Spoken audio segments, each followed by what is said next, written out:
everyone.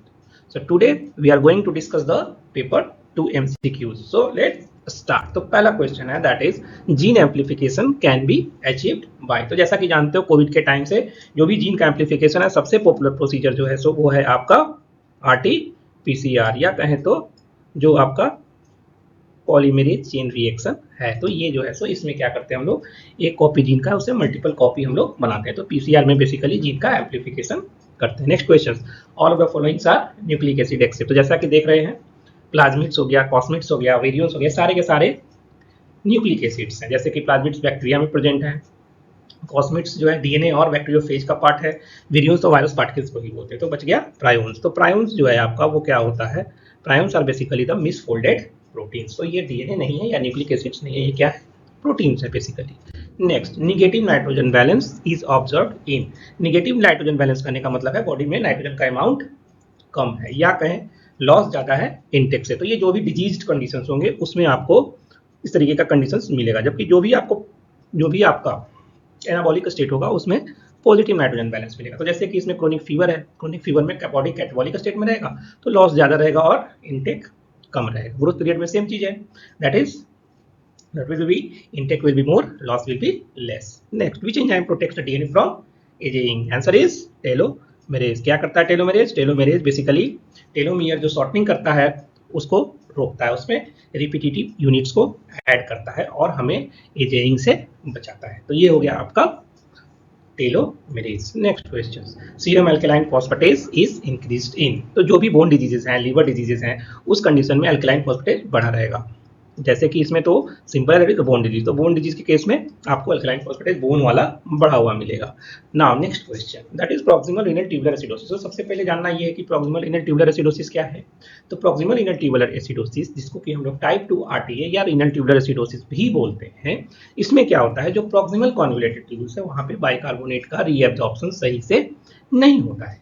Reabsorption सही से नहीं होगा तो आपका बाइकार्बोनेट का एक्सक्रीशन होगा। साथ ही साथ जो आपका क्लोराइड है उसका कंजर्व करेगा या उसको बॉडी कंजर्व करेगा, क्योंकि बाइकार्बोनेट लॉस हो रहा है तो सेम आयन को कंपनसेट करने के लिए क्लोराइड को बॉडी कंजर्व करेगा। इसीलिए हम लोग में देखते हैं आप लोग इसी कंडीशन में हाइपरक्लोरेमिया भी मिलेगा और एनायन गैप जो है सो मेंटेन रहेगा। तो दो ऑप्शन तो ये हो गया, that is normal anion gap and hyperchloremia सही हो गया। उसके अलावा थर्ड ऑप्शन पर देखते हैं, मेटाबॉलिक एसिडोसिस क्यों होगा, क्योंकि बाइकार्बोनेट का लॉस हो रहा है यूरिन में, तो आपको बॉडी में मेटाबॉलिक एसिडोसिस मिलेगा। और जब चूंकि यूरिन में बाइकार्बोनेट जा रहा है तो यूरिन का पीएच इतना कम नहीं होगा, इससे क्या होगा, इससे तो ज्यादा ही होगा। सो एक्सेप्ट है, इसलिए इसका आंसर हो गया यूरिन पीएच ऑफ 4.5, इससे ज्यादा ही होगा pH. Next question, which of the following is the anticoagulant of choice for the biochemical reactions in general. तो इसमें याद करने की चीजें ये मेनली जो हम लोग यूज करते हैं लिथियम हिपेरिन को यूज करते हैं।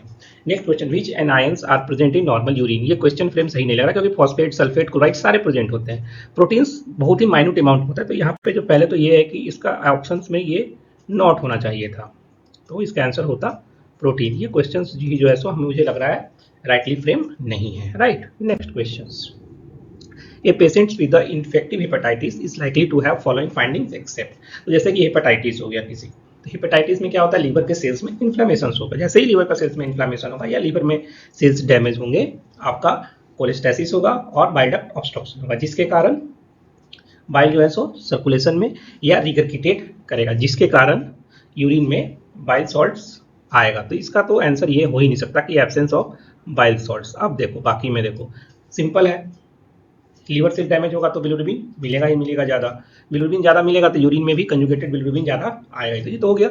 और लीवर का किसी भी डिजीज में एटी और एसटी का लेवल बढ़ा होता है, तो आंसर सिंपल है, that is bile salts urine में मिलेंगे, ना कि नहीं मिलेंगे, राइट ना। All of the following techniques will measure the protein except. इसका भी आंसर इजी है, that is flame photometry. Flame photometry आप लोगों ने यूजी के प्रैक्टिकल्स में देखा होगा। फ्लेम फोटोमेट्री में हम लोग इलेक्ट्रोलाइट्स का मेजरमेंट करते हैं, राइट। बाकी जो भी नेफ्लोमेट्री है, एलाइजा है, रेडियल इम्यूनोडिफ्यूजन है, इन सबसे हम लोग प्रोटीन का एस्टिमेशन कर सकते हैं।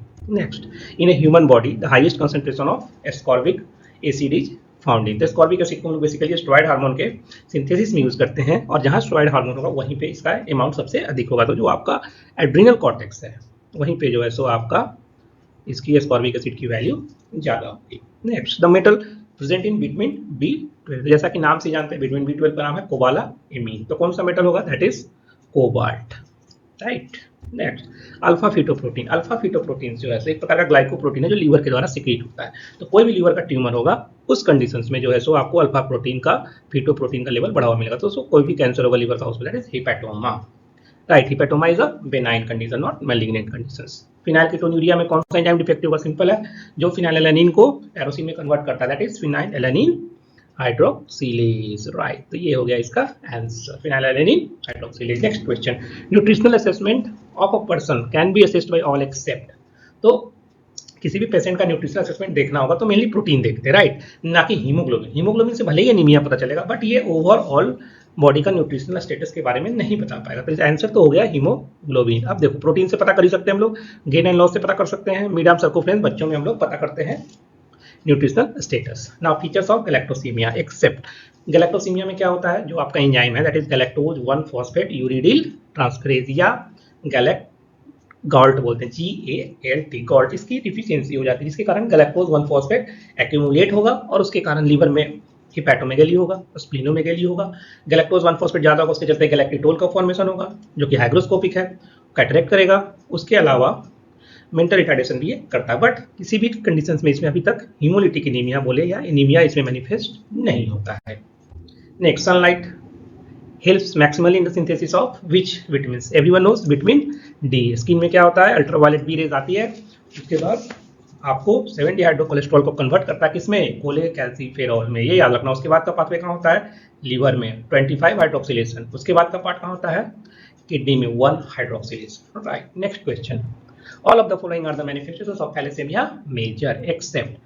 So it is manifested when the affected genes are in the homozygous state, right? कोई भी मेजर कंडीशंस होगा, जब तक होमोजाइगस स्टेट में नहीं होगा नहीं मैनिफेस्ट होगा, राइट। तो इसमें बीटा ग्लोबिन चेंज होने का डिफेक्टिव होगा, जिसके कारण ये होगा। जीन डिलीशन बिल्कुल होगा।